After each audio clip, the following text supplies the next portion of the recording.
जितना भी क्रियाकलाप करते हैं एक्टिविटी सब तो उसमें अच्छा हुआ ना।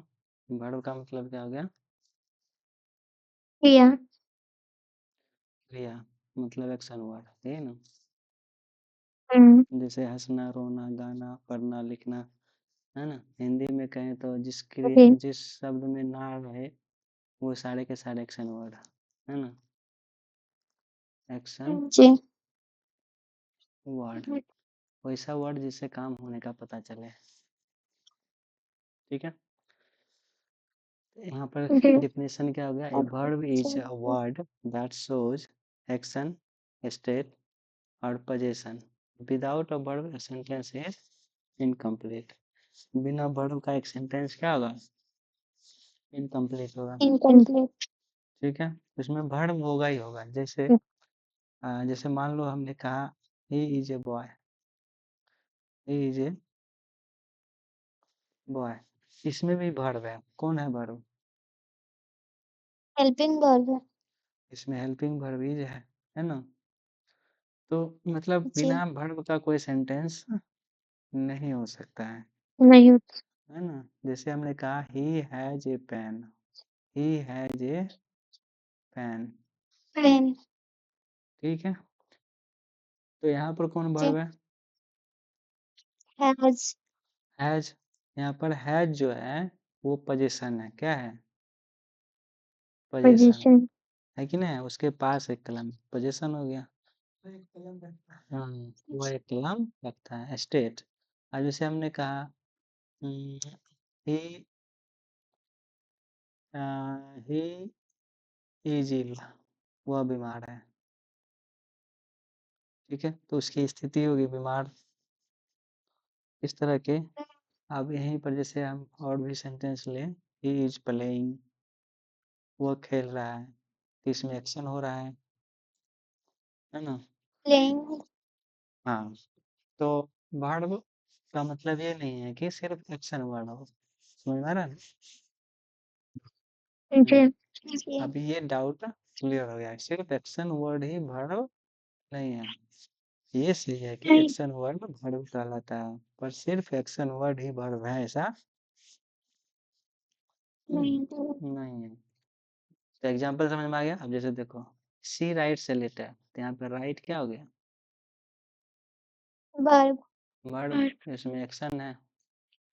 और उसके बाद है ही इज हैप्पी, वह खुश है। तो ये खुश होने जो है एक स्थिति होती है, स्टेट है ना। दे हैव ए कार, उसके पास एक कार है, तो ये पोजीशन हो गया। कोई दिक्कत? समझ में आ रहा है ना? नहीं क्या? जी अब वर्ब के प्रकार, तो प्रकार कौन कौन होते हैं? प्रकार उस पर ही डिपेंड करेगा। एक तो एक्शन पे डिपेंड करेगा, एक्शन वाले वर्ड्स। एक हो जाएगा स्टेट वाला वर्ड, और एक हो जाएगा पोजीशन वाला। तो इस तीन टाइप के वर्ड्स में जो है ना, टाइप्स पढ़ेंगे वर्ब्स का। तो शुरू करते हैं पहला, जिसको कहेंगे मेन मेन वर्ब, वर्ब। या फिर इसी को कहेंगे लेक्सिकल वर्ब, है ना। मेन वर्ब क्या कहलाता है? Lexical verb.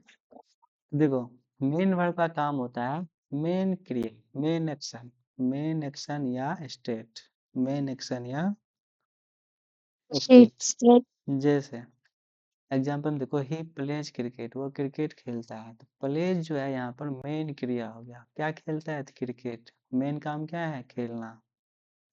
खेलना। ठीक है, सी लाइक्स म्यूजिक, उसे म्यूजिक पसंद है। क्या पसंद है? म्यूजिक। म्यूजिक। तो अब यहाँ पर क्या हो गया? लाइक जो है वो मेन वर्ब की तरह है। समझ में आ रहा है? जी ठीक है, मेन वर्ब खत्म। ऑक्सिलरी वर्ब, इसी को कहते हैं हेल्पिंग वर्ब। Helping verb. अब देखो, ऑक्सिलरी वर्ब जो होता है वो हेल्प करता है मेन वर्ब को।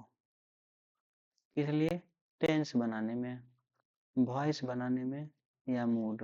और मूड। ठीक है, टेंस मतलब काल बताएगा, उस समय हेल्पिंग वर्ब उसको हेल्प करेगा, मेन वर्ब को। समझ में आ रहा है ना? जी जी जैसे हमने कहा he is playing cricket, playing cricket. तो यहाँ पे हेल्पिंग वर्ब कौन है? हेल्पिंग वर्ब कौन है?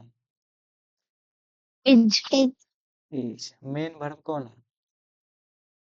प्लेइंग प्लेइंग हो गया मेन वर्ब, हेल्पिंग वर्ब हो गया इज। तो इज जो है ये अभी टेंस को बता रहा है। क्या बता रहा है? टेंस, काल, काल टेंस बता को रहा है। हमारा ना देखो नीचे कॉमन है कि वर्ब कौन कौन है। इज है, एम है, are, was, were, has, have, had, है ना, डू, डज, डिड, विल, ये सारे के सारे हेल्पिंग वर्ब की तरह काम करते हैं और ये सब टेंस क्या बताएगा?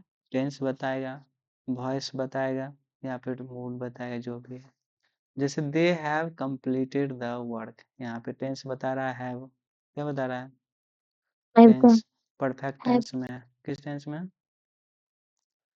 Perfect tense perfect tense. तो मेन वर्ब यहाँ पे कौन है? कंप्लीट। कौन है? Completely complete. ठीक है। और हैव जो है एक हेल्पिंग वर्ब की तरह आया है और जो यहाँ पे क्या बता रहा है? टेंस को। कोई दिक्कत? नहीं मेन वर्ब हेल्पिंग वर्ब समझ में आ गया ना? जी जब सेंटेंस में मेन वर्ब ना हो तब हेल्पिंग वर्ब भी मेन वर्ब की तरह बिहेव करता है। ठीक है। जैसे मान लो जी यहाँ पर तो है ही इज प्लेइंग क्रिकेट, तो प्लेइंग तो मेन वर्ब हो गया, तो हेल्पिंग वर्ब बन गया इज। लेकिन अगर मेन वर्ब ना हो, प्लेइंग ना हो, उस समय क्या होगा? इज खुद मेन वर्ब की तरह काम करेगा। जैसे ही इज ए करेगा डॉक्टर, है ना। तब यहाँ पर इज जो है अभी क्या बन जाएगा? मेन वर्ब की तरह बिहेव करेगा। कोई दिक्कत? अब देखो नहीं अगला है ट्रांजिटिव वर्ब। ट्रांजिटिव को हिंदी में बोलेंगे तो सकर्मक क्रिया। सकर्मक क्रिया लिखे है ना, सकर्मक क्रिया। तो अब प्रिया इसमें देखो स, मतलब साथ, कर्म, कर्म मतलब कर्म हो गया, कर्म, कर्म समझ में आ रहा है ना? साथ कर्म, तो कर्म अगर साथ रहे तो उसको कहते हैं सकर्मक क्रिया। ट्रांजिटिव का मतलब हो गया कि जो वर्ब ऑब्जेक्ट के साथ रहे उसको कहते हैं ट्रांजिटिव ट्रांजिटिव। ऑब्जेक्ट के साथ रहे, आप देखो यहाँ आ गया। अगर वर्ब जो है ऑब्जेक्ट के साथ कंप्लीट कर रहा है अपना सेंटेंस, तब हो गया वो सकर्मक क्रिया यानी ट्रांजिटिव। अब जैसे हमने कहा ही रीड्स अ बुक और हमने कहा ही रीड्स। ठीक, यहाँ पर हो गया कि वह किताब पढ़ता है और नीचे हो गया वह पढ़ता है। समझ में आ रहा है ना? जी हाँ, तो क्या पढ़ता है? किताब पढ़ता है ना। तो पहले वाले सेंटेंस में जी क्या का जवाब मिल रहा है? किसका जवाब? क्या क्या? जैसे मान लो हम कहेंगे तुम खाते हो, तो तुम खाते हो तो यू ईट। और अगर ये कहा जाए कि तुम क्या खाते हो, है ना, जैसे यू ईट ए मैंगो। नीचे वाले सेंटेंस में क्या है? क्या खाते हो का जवाब मिल रहा है। जी ये हो गया ऑब्जेक्ट। यहाँ पर ए बुक हो गया ऑब्जेक्ट। तो यहाँ पर पहले वाले सेंटेंस में यहाँ पर जो रीड्स है उसको हम कहेंगे ट्रांजिटिव वर्ब। क्या कहेंगे? ट्रांजिटिव है ट्रांजिटिव वर्ब। समझ में आ रहा है? जी और ये मेन वर्ब भी है। क्या है अभी? मेन वर्ब मेन वर्ब भी है। ठीक। और नीचे देखो ही रीड्स, ये भी मेन वर्ब है। रीड्स क्या है? Main verb. मेन वर्ब लेकिन क्या इसको ट्रांजिटिव वर्ब कह सकते हैं? नहीं सर आवाज नहीं आ रहा आ रही है हेलो। हेलो आ हाँ, तो ही रीड्स जो है, ही रीड्स, क्या हम रीड्स को ट्रांजिटिव वर्ब कह सकते हैं? नहीं जवाब होगा नहीं। क्यों नहीं कर सकते? क्योंकि इसके साथ ऑब्जेक्ट, नहीं subject plus verb plus object. Object जब तक नहीं आएगा तब तक वो ट्रांजिटिव वर्ब नहीं। नहीं कहलाएगा। तो नीचे एग्जांपल्स लिखे हैं, देखो पहला हो गया ही रोट ए लेटर। इसमें ऑब्जेक्ट कौन है? लेटर। हाँ लेटर है ना, ऑब्जेक्ट हो गया। तो जो रोट है वो ट्रांजिटिव वर्ब हो गया। सी बाउट अ ड्रेस, यहाँ पर ड्रेस क्या हो गया? एड्रेस। ऑब्जेक्ट। ऑब्जेक्ट हो गया। तो इसमें ऑब्जेक्ट। बाउट जो है ये कौन सा वर्ब हो गया? ट्रांजिटिव। अब ट्रांजिटिव वर्ब। इनट्रांजिटिव वर्ब जो होगा किसका उल्टा हो जाएगा? वर्ब ये ट्रांजिटिव का उल्टा। ट्रांजिटिव का उल्टा होगा। ट्रांजिटिव का उल्टा मतलब उल्टा इसमें ऑब्जेक्ट होता है। नहीं हो, है ना। देखो यहाँ क्या लिखा है, ये transitive verb does not need क्या ऑब्जेक्ट की जरूरत उसको। नहीं। जैसे देखो द बेबी श्वेता क्राइड, हट गई। क्या हुआ? श्वेता हट गई। क्यों उसका नेट कहाँ गया? वो बोल रही थी कि आवाज नहीं आ रहा है। आ, आ रहा था। उसके में कहीं नहीं आ रहा होगा। हाँ उधर नेट का प्रॉब्लम हो सकता है, होगा उसको। अच्छा ठीक है, अगर वो यहाँ पे आएगी तो ऐड हो जाएगी। ठीक है, तो आप देखो ट्रांजिटिव समझ में आ रहा है जी। ना। जी जी। वैसे क्लास रिकॉर्ड हो रहा है, उसको बाद में देख लेगी। देखो इनट्रांजिटिव वर्ब उसको कहेंगे जहाँ पे ऑब्जेक्ट नहीं हो, है ना। जैसे हमने कहा सी लाफ, सी लाफ्स, वह हंसती है। इसमें क्या का जवाब मिला? नहीं। नहीं। वह क्या हंसती है, तो क्या का जवाब यहाँ नहीं मिल रहा है। इसका मतलब है कि लाफ जो है वो कौन सा वर्ब हो गया? Intransitive verb. इंट्रांजिटिव वर्ब हो गया, है ना। सी प्लेड, वह खेलती है। सी, वह खेली, सी प्लेड।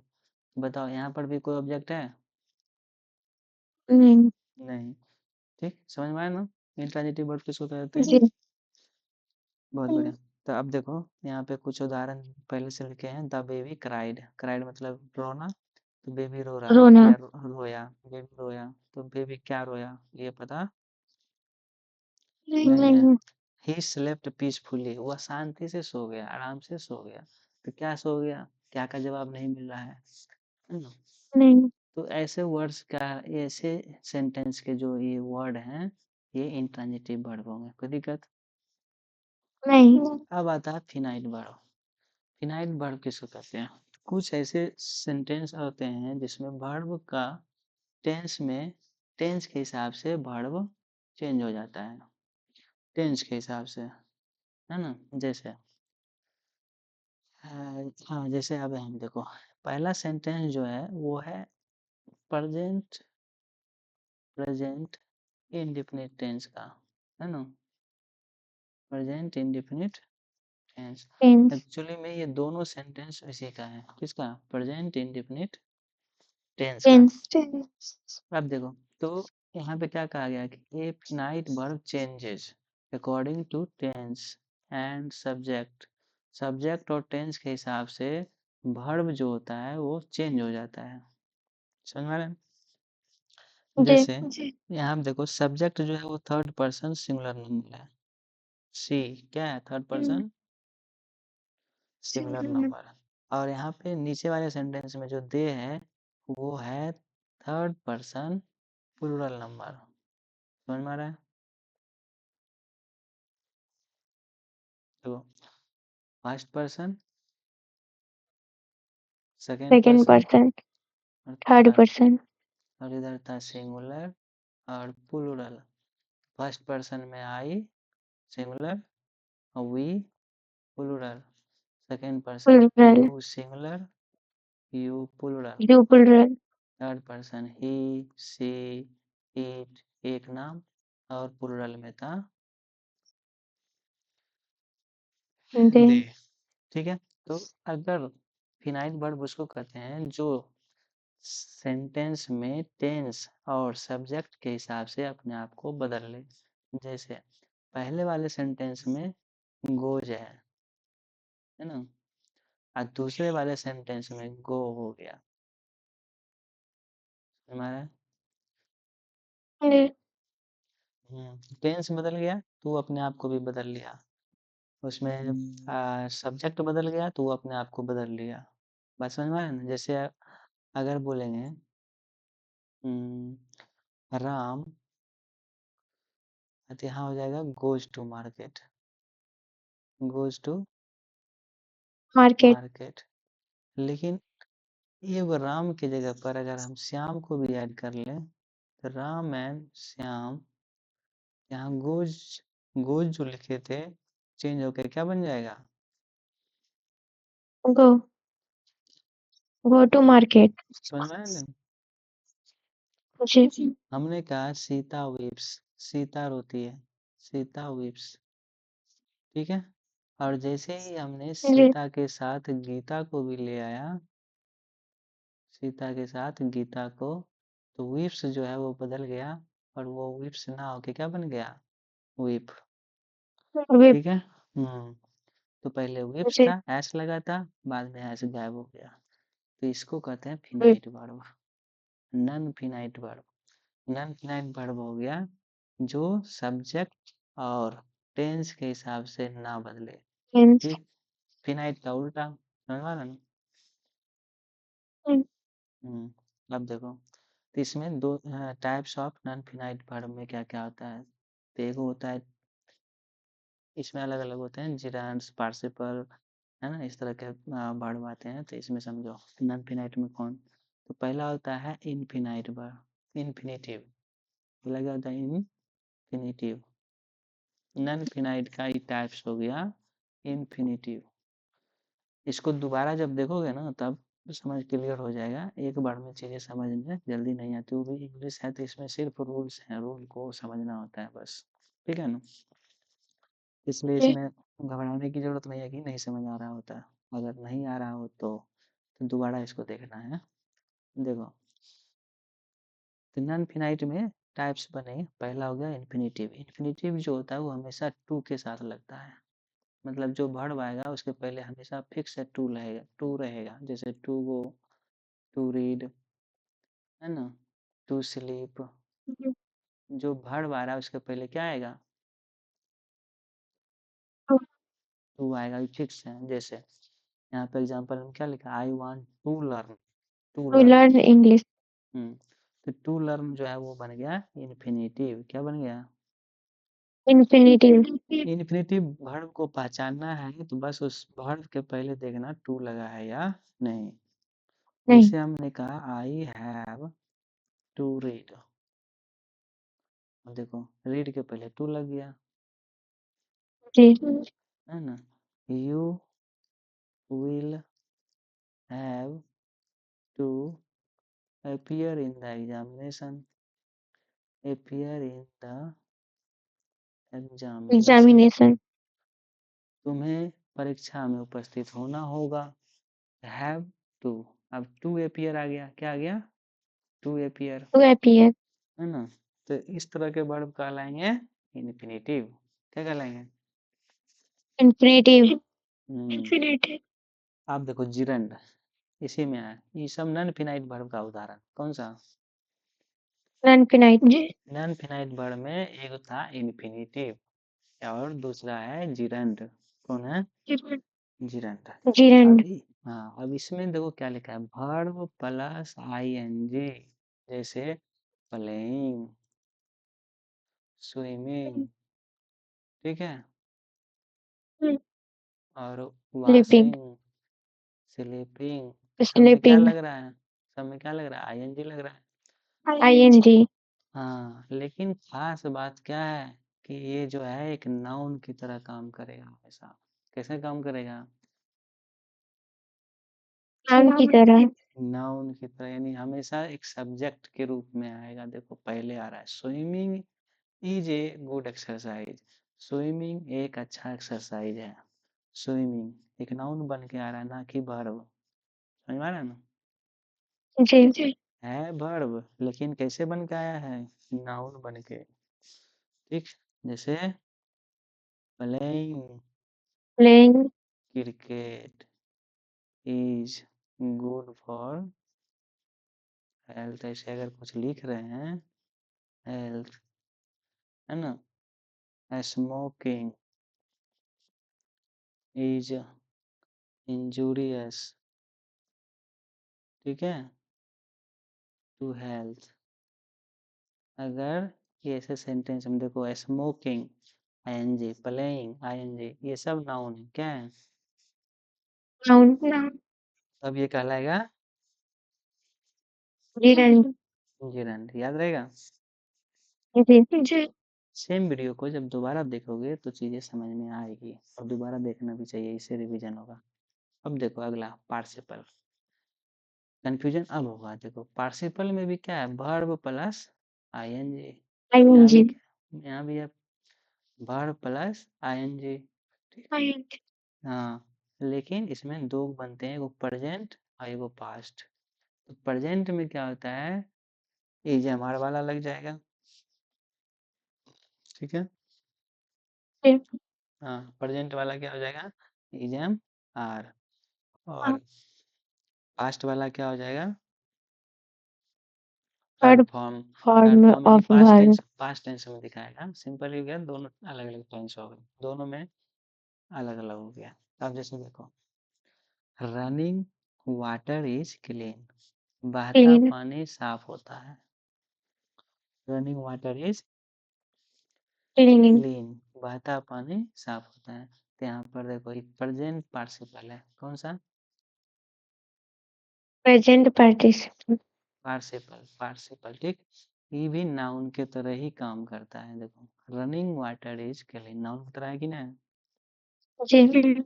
नीचे वाले सेंटेंस देखो, लिखा है द ब्रोकन चेयर, टूटी हुई कुर्सी, ब्रोकन चेयर, टूटी हुई कुर्सी, ये भी तो नाउन है ना। द ब्रोकन चेयर, टूटी हुई कुर्सी बेकार है, यूजलेस है, बेकार है। तो यहाँ पर देखो ये पास्ट पार्टिसिपल हो गया, समझ में आया।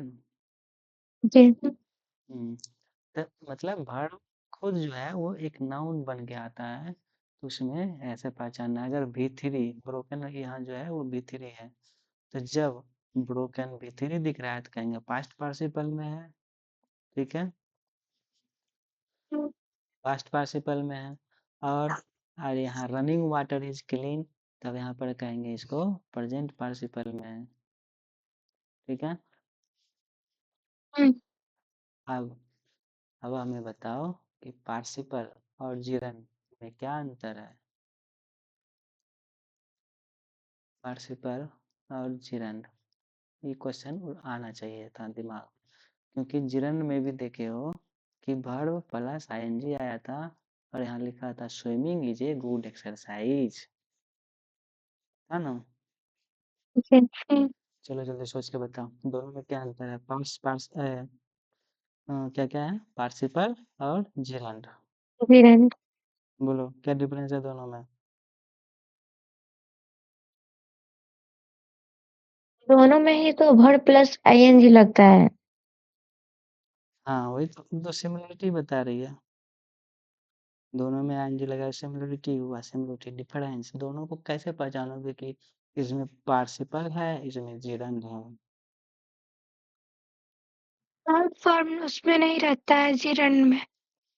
थर्ड फॉर्म जिरंड में नहीं होता है, तो अगर थर्ड फॉर्म है तो पास्ट पार्टिसिपल हुआ, क्या हो गया, पास्ट पास्ट। पार्टिसिपल। लेकिन यहाँ पर देखो जैसे running water, running water, present.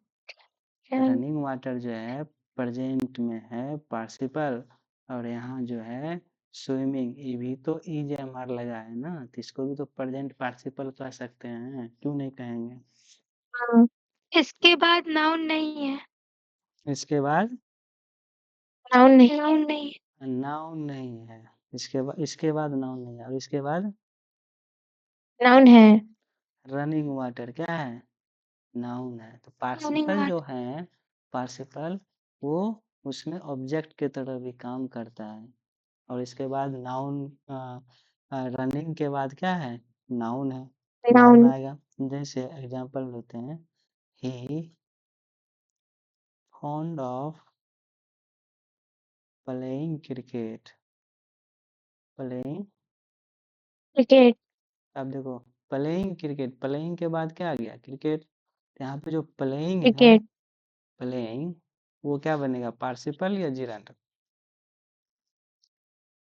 और बोलो। पार्टिसिपल, पक्का? एक और सेंटेंस लिखते हैं, जैसे the running boy fell down, fell down। अब बताओ यहाँ पे जो रनिंग है वो क्या है?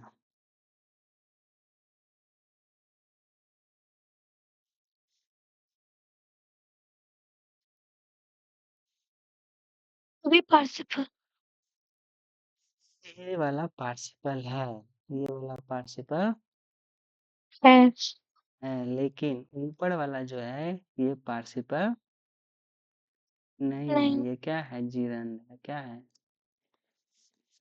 अब देखो अंतर अच्छा, बताते हैं। अब अंतर समझो, अभी क्लियर हो जाएगा दोनों के बीच क्या अंतर है। देखो जो जिरंड होता है और पार्टिसिपल, तो जिरंड जो होता है वो act as a noun, act as a noun, noun की तरह आएगा। हाँ, और जो पार्टिसिपल है वो नाउन की तरह ना आके act as an adjective, adjective. ठीक है। जी, उसके बाद जिरंड जो होता है उसमें हमेशा आंसर देगा क्या का, किसका आंसर देगा? क्या था, और पार्टिसिपल जो है वो आंसर देगा विच, मतलब किसका? और व्हाट काइंड, मतलब किस तरह, किस प्रकार। समझ में आ रहा है? हम्म, जिरंड जो है ये एक्शन होगा या एक्टिविटी को दिखाएगा,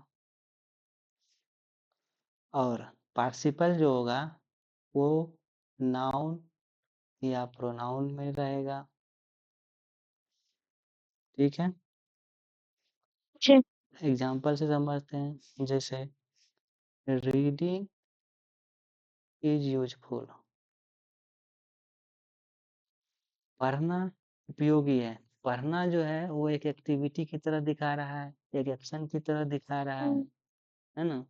और साथ में देखो क्या का जवाब दे रहा है कि नहीं, क्या यूजफुल है, स्टूडेंट, क्या यूजफुल है? तो पढ़ना यूजफुल है। क्या यूजफुल है? पढ़ना, स्टूडेंट, पढ़ना।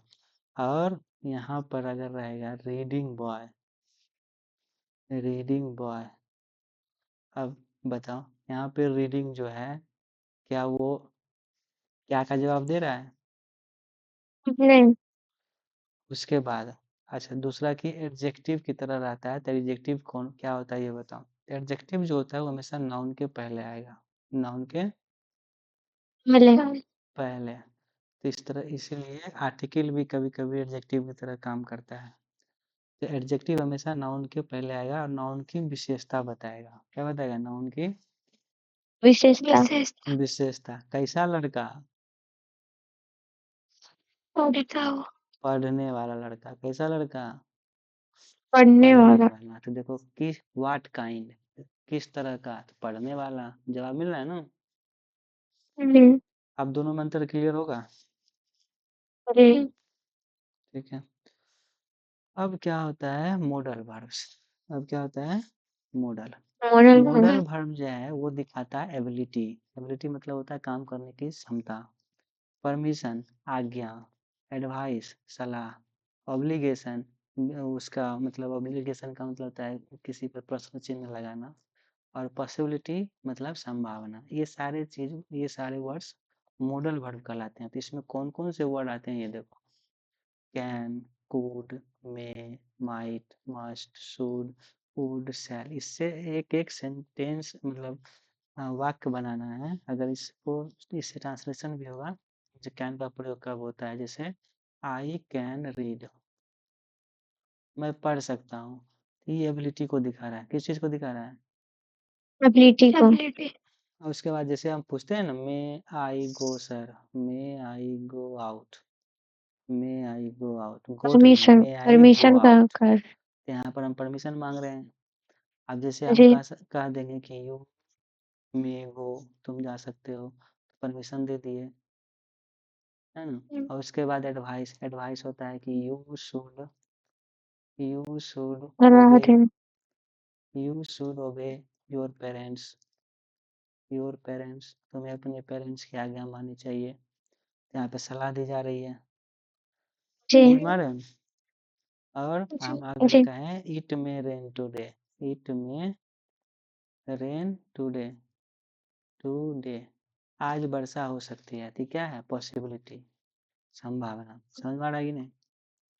जी तो यहाँ पर एग्जांपल्स दिया है, she can speak English, you should work hard, इसमें शुड, कैन, ये सब मॉडल वर्ब हो गए, क्या हो गया? Modal verb. तो वर्ब यहाँ तक में हो गया है खत्म, ठीक है। अब जो हम बात करेंगे इस पे जो क्वेश्चंस होंगे वो नेक्स्ट क्लास में। तो इस वीडियो को हम जो है ऐसे रिकॉर्ड हो गया है, तो इसको दोबारा देखने के लिए हम यूट्यूब पर डालेंगे, एक बार फिर से इसको thoroughly देख लेना अच्छे से, जी ठीक है। स्क्रीन रिकॉर्डर से कर लिए हैं। अच्छा, तुम भी कर ली, वाह, सब स्मार्ट है।